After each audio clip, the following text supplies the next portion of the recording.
नमस्कार, मैं नीर गोरखपुरी न्यूज 24 और न्यूज 24 के सभी श्रोताओं को, दर्शकों को बहुत बहुत शुक्रिया, धन्यवाद करता हूं। और न्यूज 24 का खास धन्यवाद कि आज जो पूरा वर्तमान ज्वलंत मुद्दा है उस पर एक कविता के माध्यम से, कवियों की नजर के माध्यम से जो नजर है वो किस तरह देख रहे हैं उस पर यह मौका दिया बोलने का।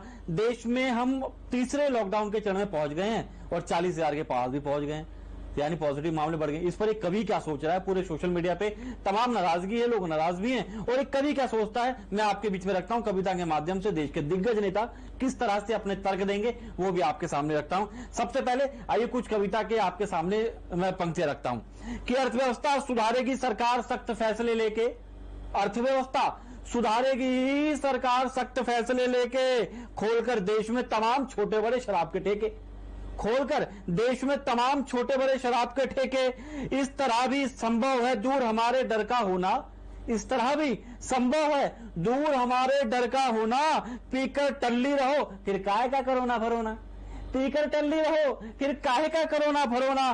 कोरोना पर सरकार ने भारी ये विजय पाई है, कोरोना पर सरकार ने भारी ये विजय पाई है, संख्या 500 से बढ़कर बस 40,000 ही तो आई है, संख्या 500 से बढ़कर बस 40,000 ही तो आई है। अब मोदी जी का तर्क, साहब मोदी जी हमारे माननीय प्रधानमंत्री जी आए, उनका तर्क देखिए वो क्या कहते हैं।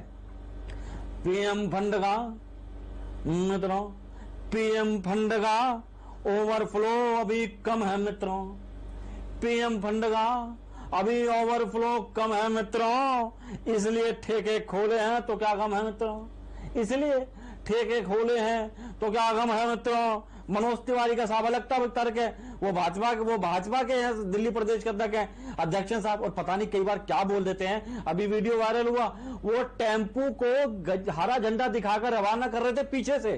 साहब ये कमाल के नेता, ये पहली बार देखने को मिलता है। तो ये क्या कहते हैं साहब, इस फैसले से मुन्नी की तकलीफें होंगी कम कम कम, इस फैसले से मुन्नी की तकलीफें होंगी कम कम कम, क्योंकि मुन्नी बियर पी के नाचत बाटी छमक छमक छम, मुन्नी बियर पी के नाचत बाटी छमक छमक छम। ये साहब उनकी अलग दिक्कत है, मनोज तिवारी साहब का अलग तर्क था।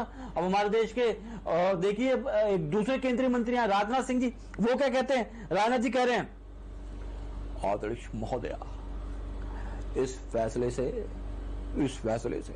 पीने वालों की उम्मीदें जिंदा करता हूं, इस फैसले से पीने वालों की उम्मीदें जिंदा करता हूं, मैं कुछ विरोधियों की निंदा करता हूं।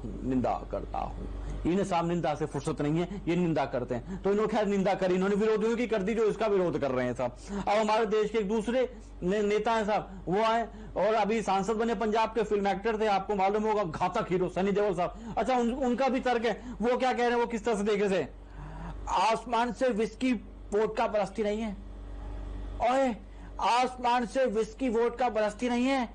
अब स्टॉक हमारा अभी खत्म था, जनता समझती नहीं है जनता समझती नहीं है साहब। और इसी के साथ एक आपके सामने शेर रखता हूं जगदीश सिंह साहब का, वो बड़ा फेमस शेर है और गीत के मकसद उन्होंने गाया था और बहुत प्रसिद्ध हुआ, बड़ा फेमस हुआ। उसके साथ आपको छोड़े चलता हूं, कुछ शेर है ये आप सुनिए उसका।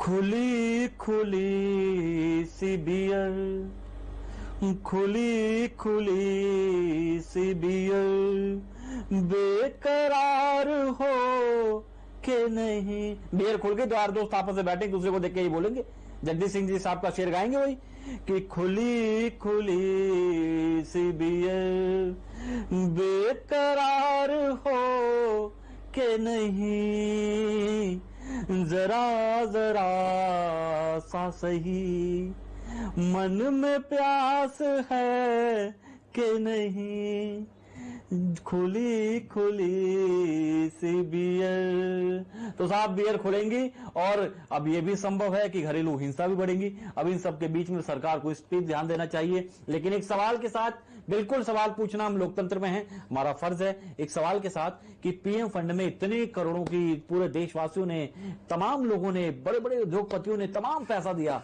चंदा दिया, देश की जनता के लिए कुछ संस्थाएं बाहर आई, उसके बाद भी जो ओवरफ्लो हुआ होगा पीएम फंड का, क्या उसके बाद भी इतनी भरपाई नहीं हो पाई कि अर्थव्यवस्था के लिए दारू के ठेके खोलने पड़े?